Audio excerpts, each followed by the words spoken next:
Mr. President,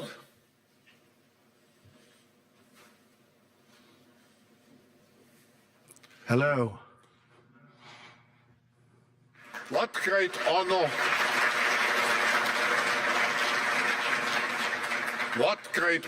and pleasure to welcome you back to the Davos community. Just 4 days into your new mandate, we highly appreciate your presence with us today. We wish you all the best as you take on your critical work ahead. The global challenges we face today are monumental. The importance of American leadership and your personal leadership in this regard is fundamental and paramount. We are here to hear your vision and policies related to revitalizing the economy and addressing the global challenges.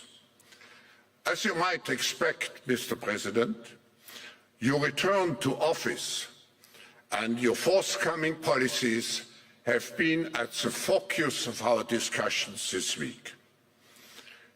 The discussions among 3,000 political and business leaders from over 130 countries who came together here in Davos.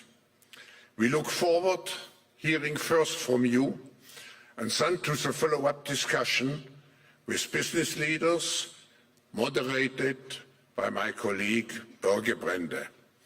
Ladies and gentlemen, the President of the United States, Donald J. Trump.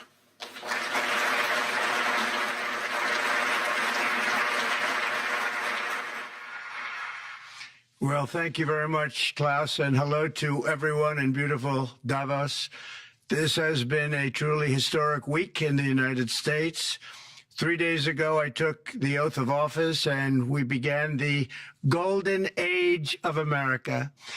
The recent presidential election was won by millions of votes, and all seven, every one of them, all seven swing states.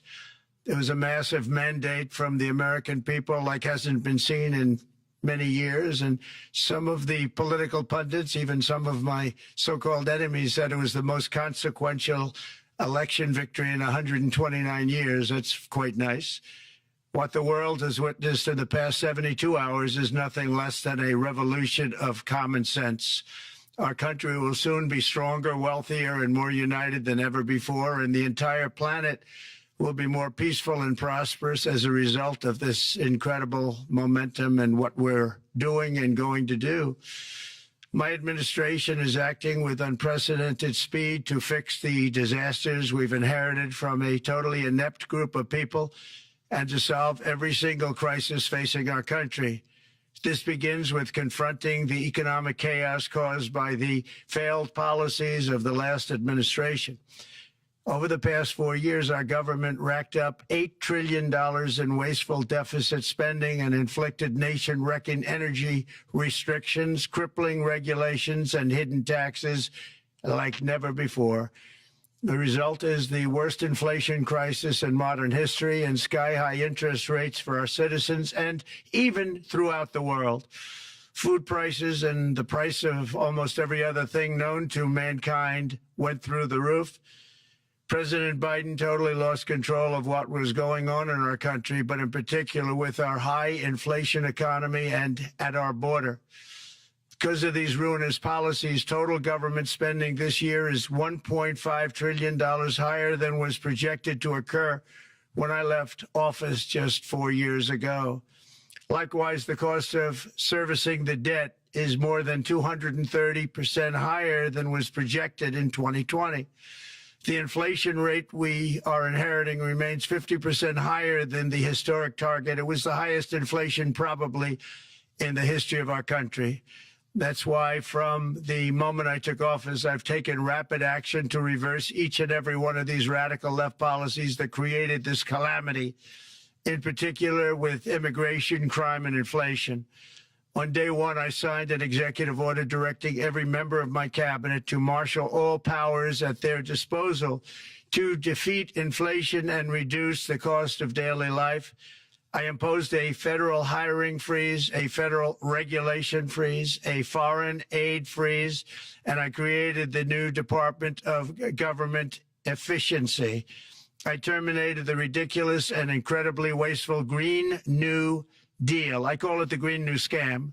Withdrew from the one-sided Paris Climate Accord and ended the insane and costly electric vehicle mandate. We're going to let people buy the car they want to buy. I declared a national energy emergency, and that's so important, national energy emergency to unlock the liquid gold under our feet and pave the way for rapid approvals of new energy infrastructure. The United States has the largest amount of oil and gas of any country on earth, and we're going to use it. Not only will this reduce the cost of virtually all goods and services, it'll make the United States a manufacturing superpower and the world capital of artificial intelligence and crypto. My administration has also begun the largest deregulation campaign in history, far exceeding even the record-setting efforts of my last term. In total, the Biden administration imposed $50,000 in additional regulatory costs on the average American household over the last 4 years. I have promised to eliminate 10 old regulations for every new regulation, which will soon put many thousands of dollars back in the pockets of American families. To further unleash our economy, our majorities in the House and Senate, which we also took along with the presidency, are going to pass the largest tax cut in American history, including massive tax cuts for workers and family, and big tax cuts for domestic producers and manufacturers. And we're working with the Democrats on getting an extension of the original Trump tax cuts, as you probably know, by just reading any paper. My message to every business in the world is very simple. Come make your product in America, and we will give you among the lowest taxes of any nation on earth. We're bringing them down very substantially, even from the original Trump tax cuts.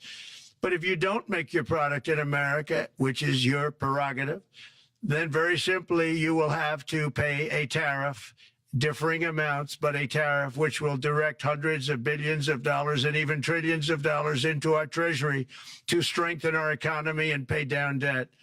Under the Trump administration, there will be no better place on earth to create jobs, build factories, or grow a company than right here in the good old USA. Already Americans' economic, you can see this, I think, maybe even in your wonderful, wonderful room that you're all gathered together, so many of my friends, but Americans, the economic confidence is soaring like we haven't seen in many, many decades, maybe not at all. Upon my election, it was just announced that small business optimism skyrocketed by 41 points in a single month. That's the highest ever. There's never been anything like that. SoftBank has announced between a $100 and $200 billion investment in the U.S. economy because of the election result. And just 2 days ago, Oracle, SoftBank, and OpenAI announced a $500 billion investment in AI infrastructure.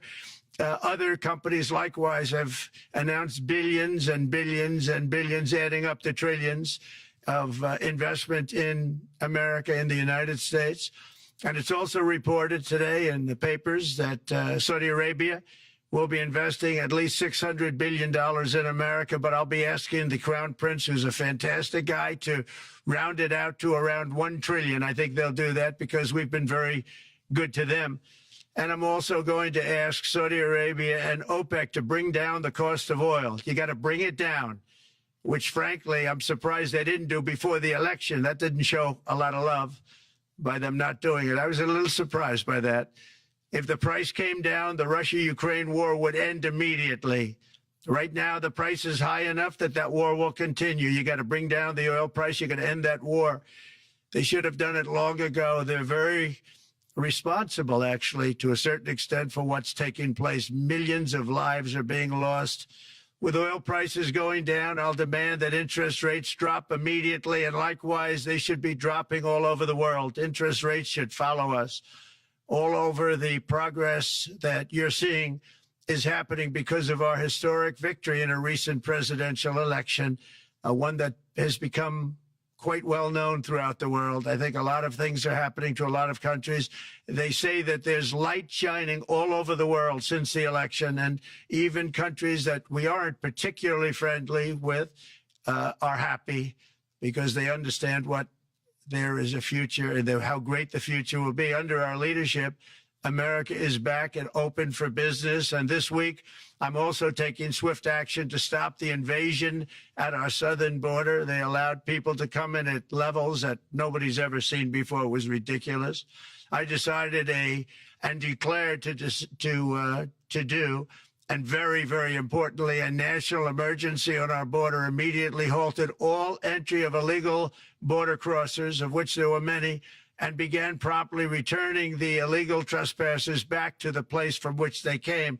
That action, as you've probably seen, has already started very strongly. I've deployed active duty U.S. military and National Guard troops to the border to assist in repelling the invasion. It was really an invasion. We will not allow our territory to be violated. After 4 long years, the United States is strong and sovereign and a beautiful nation once again. It's a strong, sovereign nation. In addition, I'm pleased to report that America is also a free nation once again. On day one, I signed an executive order to stop all government censorship. No longer will our government label the speech of our own citizens as misinformation or disinformation, which are the favorite words of censors and those who wish to stop the free exchange of ideas and, frankly, progress. We have saved free speech in America, and we've saved it strongly. With another historic executive order this week, I also ended the weaponization of law enforcement against the American people and, frankly, against politicians, and restored the fair, equal, and impartial rule of law.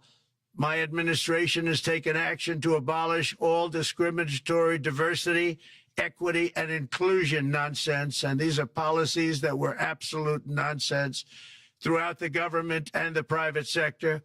With the recent yet somewhat unexpected great Supreme Court decision just made, America will once again become a merit-based country. You have to hear that word, merit-based country. And I've made it official, an official policy of the United States, that there are only 2 genders, male and female. And we will have no men participating in women's sports, and transgender operations, which became the rage, will occur very rarely.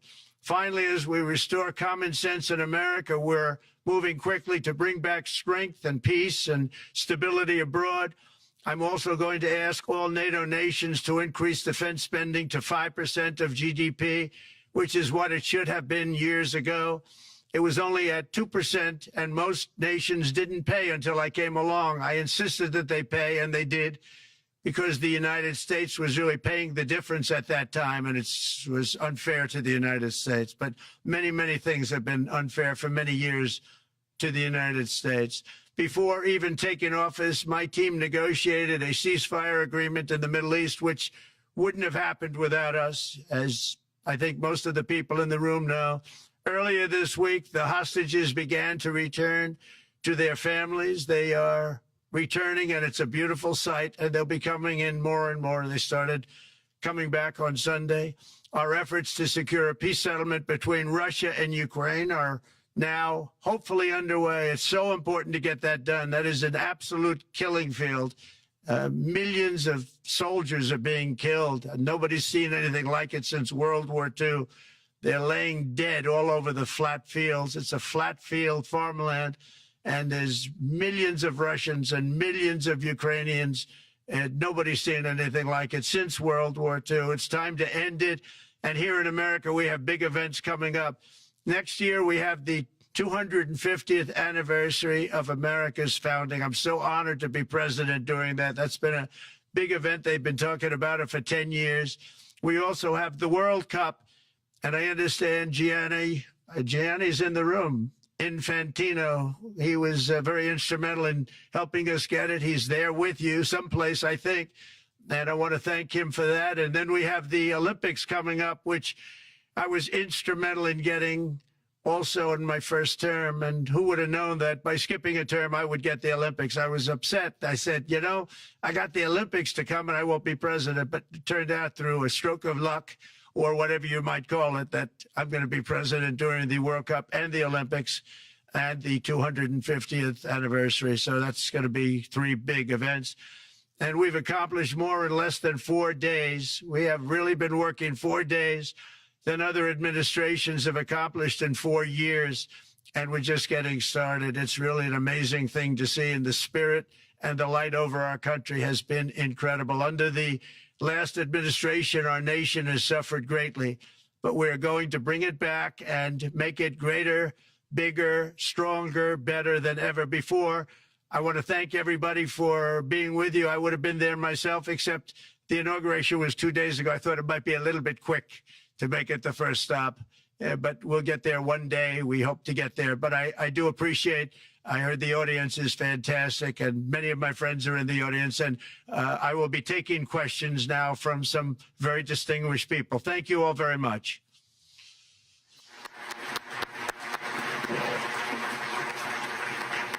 Thank you very much, Mr. President, for that very powerful speech. And I think you could hear the applause all the way from Davos to the White House. But next year it will be even better, because then you can get the applause here in Davos. So we wish you welcome to our village next year. We hope to see you. Thank you very much. So we also know, Mr. President, that you open up for interaction here. We have a great panel with some of the most distinguished business people in the world. Let me start with someone that you know really well, that I think is almost a neighbor of you in in Florida. Mr. Steve Schwartzman, Chairman, CEO, and co-founder Blackstone Group. So, Steve, floor is yours. Well, Mr. President, I'm sure the Crown Prince of Saudi Arabia will be really glad you gave this speech today.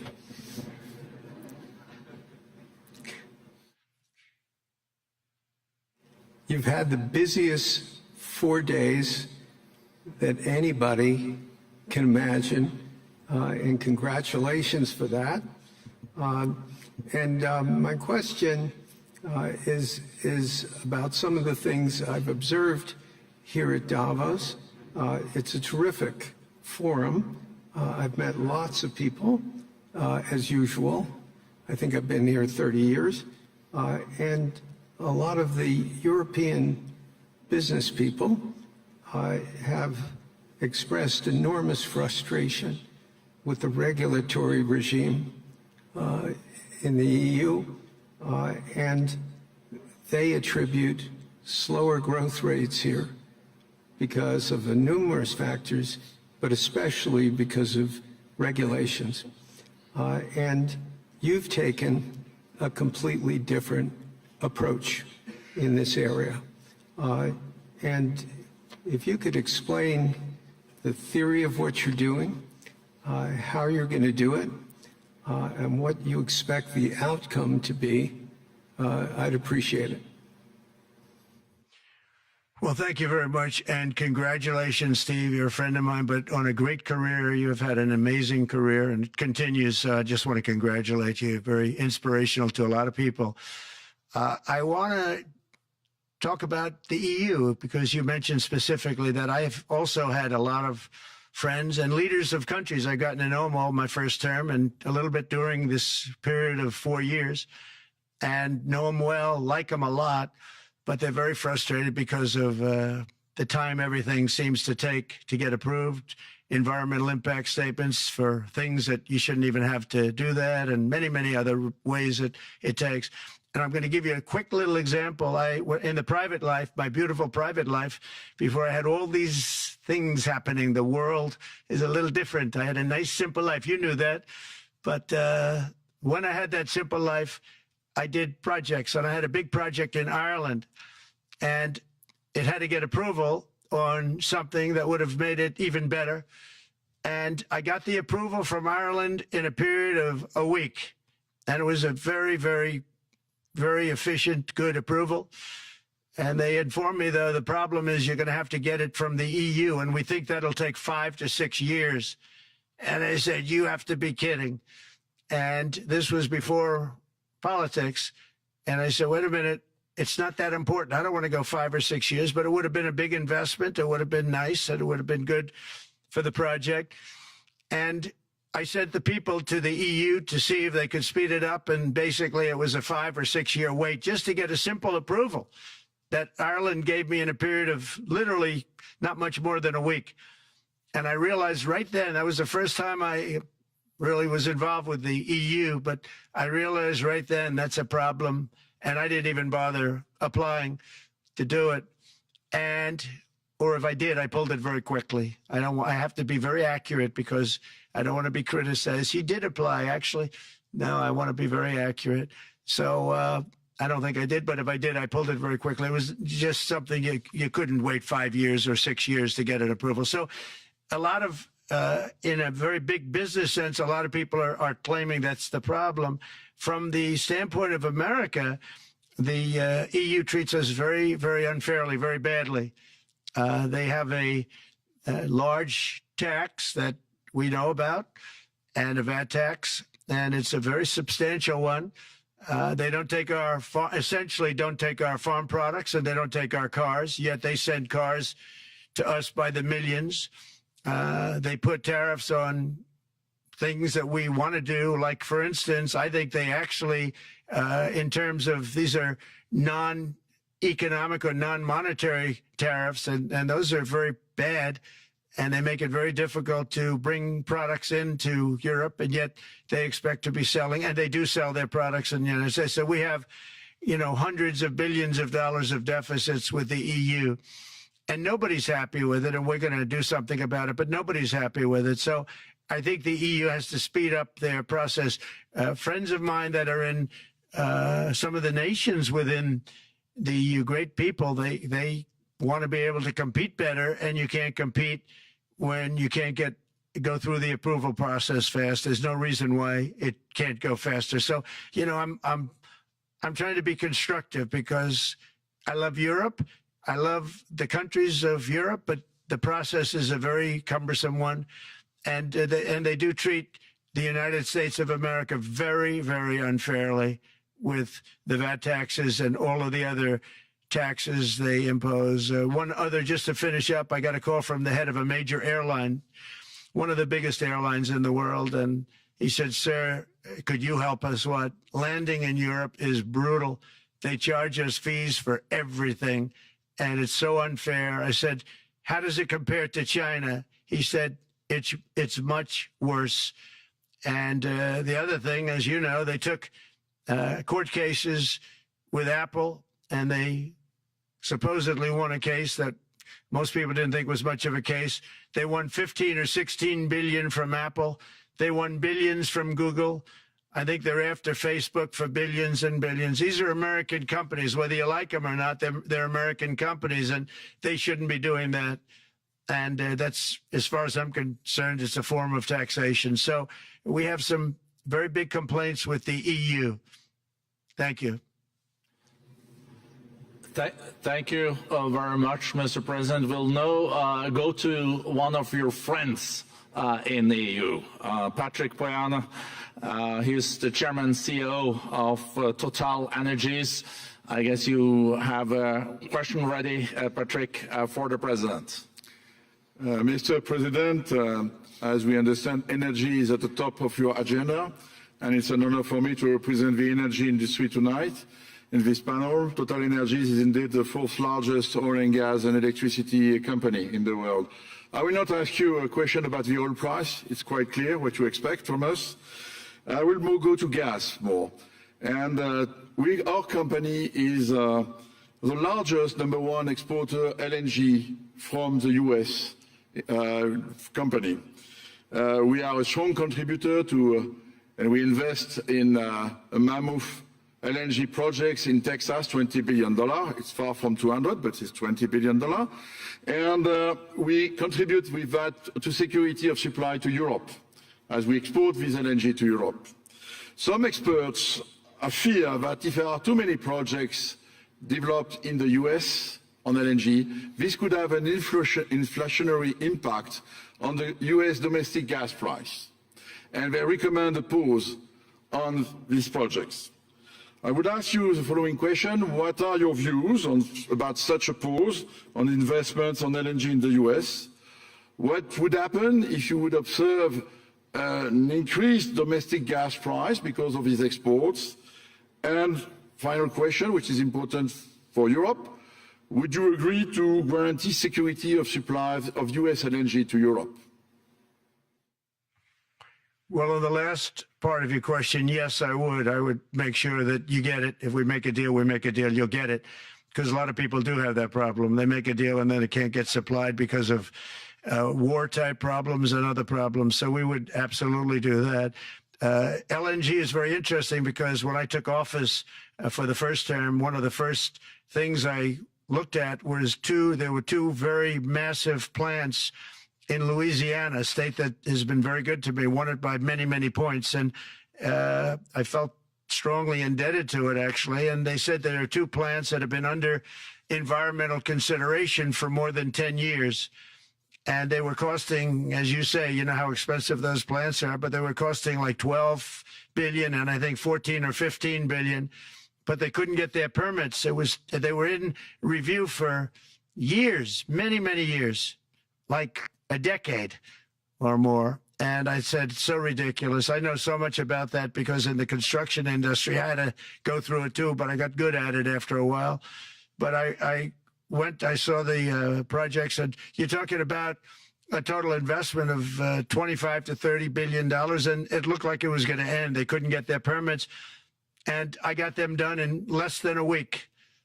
It was done, completed. In fact, when they called them to announce that it was done, the countries, largely countries, Japan was involved and another country and some very big investors, they couldn't believe it. They actually couldn't believe it. And I said, just do yourself one favor. Don't pay any consultants, because the only one that got it done was me. I got it done because it was the right thing to do for the U.S. and for the world, but the consultants had nothing to do with it. You know, the consultants go in and they say, give us millions of dollars because Trump did it. Nobody called me about it. I just heard it was a problem for years. And I got it done because it was the right thing to do for the U.S. and the right thing to do for beyond. It had to do with energy, very important. So I think it's very important. I think I disagree with one. I think the more that you do, the lower the price is going to go. And what I'd like to see is rapid approvals. We're going to give very rapid approvals in the United States, like with the AI plants, talking to many people want to build them. That's going to be a very big thing. We're going to build electric generating facilities. They are going to build. I'm going to get them the approval. Under emergency declaration, I can get the approvals done myself without having to go through years of waiting. And the big problem is we need double the energy we currently have in the United States. Can you imagine? For AI to really be as big as we want to have it, because it's a very competitive, it'll be very competitive with China and others. So I'm going to give emergency declarations so that they can start building them almost immediately. And I think it was largely my idea because nobody thought this was possible. It wasn't that they were not smart, because they're the smartest. But I told them that what I want you to do is build your electric generating plant right next to your plant as a separate building connected. And they said, wow, you're kidding. And I said, no, I'm not kidding. You don't have to hook into the grid, which is old and, could be taken out. If it's taken out, they wouldn't have any way to get any electricity. So we are going to allow them to go on a very rapid basis to build their plant, build the electric generating plant. They can fuel it with anything they want, and they may have coal as a backup, good, clean coal, If there were a problem with a pipe coming in, as an example, you're going with gas, oil or gas, and a pipe gets blown up or for some reason doesn't work, there are some companies in the U.S. that have coal sitting right by the plant so that if there's an emergency, they can go to that short-term basis and use our very clean coal. So that's something else that a lot of people didn't even know about, but nothing can destroy coal, not the weather, not a bomb, nothing. It might make it a little smaller, might make it a little different shape, but coal is very strong as a backup. It's a great backup to have that facility, and it wouldn't cost much more money. And we have more coal than anybody. We also have more oil and gas than anybody. So we're going to make it so that the plants will have their own electric generating facilities attached right to their plant. They don't have to worry about a utility. They don't have to worry about anything. And we're going to get very rapid approvals. Thank you. Thank you so much, Mr. President. We'll now go to another CEO that you know very well, Brian Moynihan, the CEO and Chair of Bank of America. Good afternoon, Mr. President, and congratulations and obviously an eventful week for you and your family. If you remember 5 years ago, you came here and we walked among 150 CEOs from all over the world and you engaged with them about your policies and your procedures. This year you're not here, and yet this week was eventful from the orders that you mentioned earlier, literally a wave of orders coming out on immigration, on trade, and many other matters. And so as a representative of the United States here, we got a lot of questions about what does all this mean and how would the president square this with his clear focus on growth, prosperity, market growth, stock market growth, a good bond market, and bringing down prices. So how do you think about the impact of all these orders and how fast they come out and how you're going to balance them with that scorecard of being successful in both continuing GDP growth, bringing down inflation, and also having a good stock price appreciation for the American citizen? Well, I think it's going to actually bring down inflation. It's going to bring up jobs. We're going to have a lot of jobs. We're going to have a lot of companies moving in. You know, Brian, we're at 21%. It was at 40%, and I got it down to 21%, the corporate tax. And it was actually, if you look at state and city, it was in many cases much higher than 40%. I got it down to 21%. And now we're going to bring it down from 21 to 15% if, there's a big if you make your product in the U.S. So we're going to have the lowest, just about the lowest rate. It'll be, the 21 is on the low side worldwide. The 15 is about as low as it gets. And by far the lowest of a large country, a large, you know, rich, powerful country by far, not even a contest. So we're going to bring it down to 15% if you make your product in the USA. So that's going to create a tremendous buzz. We're also probably going back to the 1 year deduction where we deduct, you know, we did that originally, and that was amazing what the impact that had, the 1 year deduction, which built up over a period of time and then it expires. But we're going to go back to that when we do the renewal of the Trump tax plan. We have to get Democrats to approve it. But, you know, if the Democrats didn't approve it, I don't know how they can survive with about a 45% tax increase, because that's what it would be. And so I think they're going to do. We've been working along with them pretty well. I think it's very hard for a political group to say, let's charge people 45% more. So I think we're in good shape. But we're actually doing a reduction for business and small businesses where you're going to bring it down to 15%, which is really something. And by the way, speaking of you, and you've done a fantastic job, but I hope you start opening your bank to conservatives, because many conservatives complain that the banks are not allowing them to do business within the bank. And that included a place called Bank of America. They don't take conservative business. And I don't know if the regulators mandated that because of Biden or what, but you and Jamie and everybody, I hope you're going to open your banks to conservatives, because what you're doing is wrong. Mr. President, I'll say that your friend Gianni said hello, told me to tell you hello, and we look forward to sponsoring the World Cup when it comes, both this summer for the club and next year. So thank you for getting that for the United States. Thank you very much, Brian.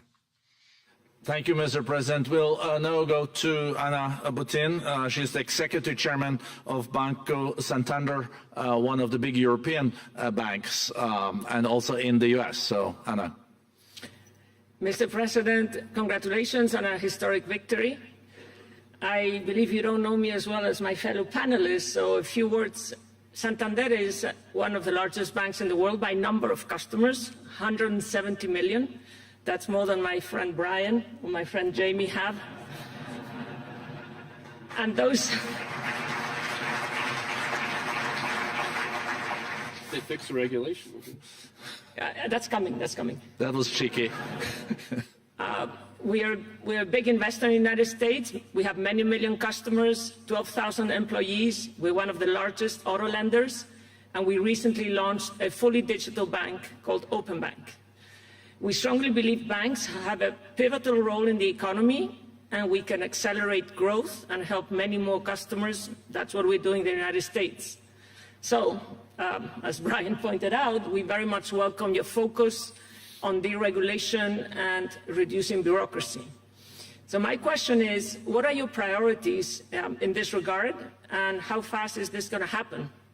Thank you very much. I think it's going to, thank you and congratulations. I know very much about your bank, and you've done a fantastic job. Congratulations. We are going to move very quickly. We've moved very quickly. We've done things in the last 3 days that nobody thought were possible to do in years.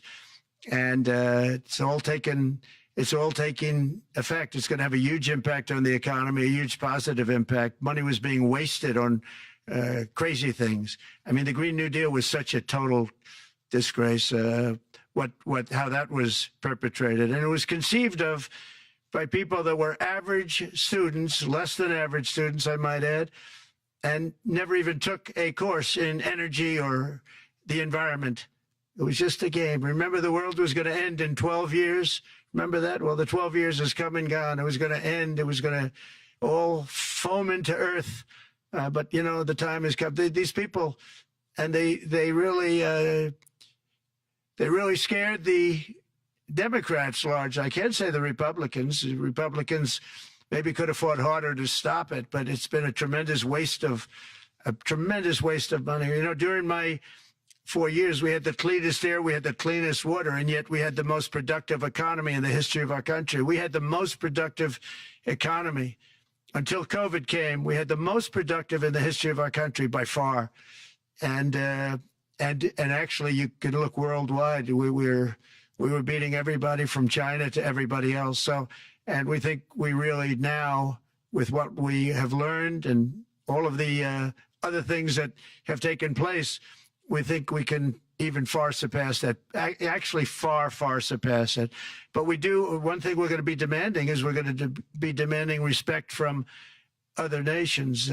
Canada, we have a tremendous deficit with Canada. We're not going to have that anymore. We can't do it. I don't know if it's good for them. As you probably know, I say you can always become a state.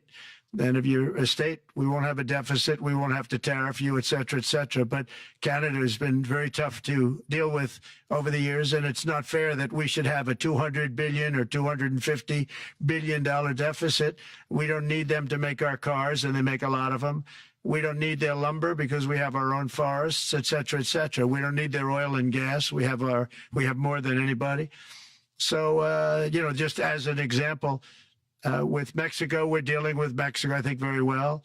And we're just, you know, we just want to be treated fairly with other nations, because there's hardly a nation in the world, and I blame this on us, and I blame it on politicians that, for some reason, mostly it's stupidity, but you could also say other reasons, but mostly stupidity. They've allowed other nations to take advantage of the U.S., and we can't allow that to happen anymore. You know, we have debt. It's a very small debt when you compare it to the value of the assets that we have, but we don't want to do that. We want to just have debt be obliterated, and we'll be able to do that fairly rapidly. And a lot of good things are going to happen. And honestly, good things are going to happen for the world, and good things are going to happen for the people that are dealing with us, allies and beyond allies. One thing very important, I really would like to be able to meet with President Putin soon and get that war ended. And that's not from the standpoint of economy or anything else. It's from the standpoint of millions of lives are being wasted. Beautiful young people are being shot in the battlefield. You know, the bullet, very flat land, as I said, and the bullet goes, there's no hiding. And a bullet, the only thing going to stop the bullet is a human body. And you have to see, I've seen pictures of what's taken place. It's a carnage, and we really have to stop that war. That war is horrible. And I'm not talking economy. I'm not talking economics. I'm not talking about natural resource. I'm just talking about There's so many young people being killed in this war, and that's not including the people that have been killed as the cities are being, knocked down building by building. So we really should get that stopped. Likewise, in the Middle East, I think we've made a lot of progress in the Middle East, and I think that's gonna come along pretty well. Thank you. Thank you, Mr. President. So we know that the most consequential relationship in the world is between the U.S. and China. U.S. 28% of the global economy, China close to 20. That's almost half of the global GDP. And we know that you called President Xi Jinping last Friday. We heard that you had a good discussion. How do you see the relationship between the U.S. and China in the next 4 years under your leadership? He called me, but I see it very good. I think that we're going to have a very good relationship. All we want is fairness. We just want a level playing field. We don't want to take advantage. We've been having massive deficits with China. Biden allowed it to get out of hand. He's $1.1 trillion deficit. It's ridiculous. And it's just an unfair relationship. And we have to make it just fair. We don't have to make it phenomenal. We have to make it a fair relationship. Right now, it's not a fair relationship. The deficit is massive, as it is with other countries, a lot of Asian countries, actually. But we have deficits that are very big, and we can't keep doing that. So we're not going to keep doing that. But I like President Xi very much. I've always liked him. We always had a very good relationship. It was very strained with COVID coming out of Wuhan. Obviously, that strained it. I'm sure it strained it with a lot of people, but that strained our relationship. But we always had a great relationship, I would say, and we look forward to doing very well with China and getting along with China. Hopefully, China can help us stop the war with, in particular, Russia, Ukraine, and they have a great deal of power over that situation. And we'll work with them. And I mentioned that during our phone conversation with President Xi, and hopefully we could work together and get that stopped. We'd like to see denuclearization. In fact, with President Putin, prior to an election result, which was frankly ridiculous, we were talking about denuclearization of our two countries, and China would have come along. China has a much smaller, right now, nuclear armament than us, or field than us, but they're going to be catching it at some point over the next 4 or 5 years. And I will tell you that President Putin really liked the idea of cutting way back on nuclear. And I think the rest of the world, we would have gotten them to follow. And China would have come along, too. China also liked it. Tremendous amounts of money are being spent on nuclear. And the destructive capability is something that we don't even want to talk about today because you don't want to hear it. It's too depressing. So we want to see if we can denuclearize, and I think that's very possible. And I can tell you that President Putin wanted to do it. He and I wanted to do it. We had a good conversation with China. They would have been involved, and that would have been an unbelievable thing for the planet. Mr. President, when you're back here in Davos next year, will there be then a peace agreement with Ukraine and Russia by then? Well, you're going to have to ask Russia. Ukraine is ready to make a deal. Just so you understand, this is a war that should have never started. If I were president, it would never have started. This is a war that should have never, ever been started. And it wasn't started during there was never even talk about it. I knew that it was the apple of President Putin's eye, but I also knew that there was no way he was going in, and he wasn't going to go in. And then when I was out, bad things happened, bad things were said, a lot of stupidity all around, and you end up with what you have. Now you have all these bombed out cities. They look like demolition sites with many people killed. I think the thing that you'll see about Ukraine is that far more people have died than is being reported. And I've seen that.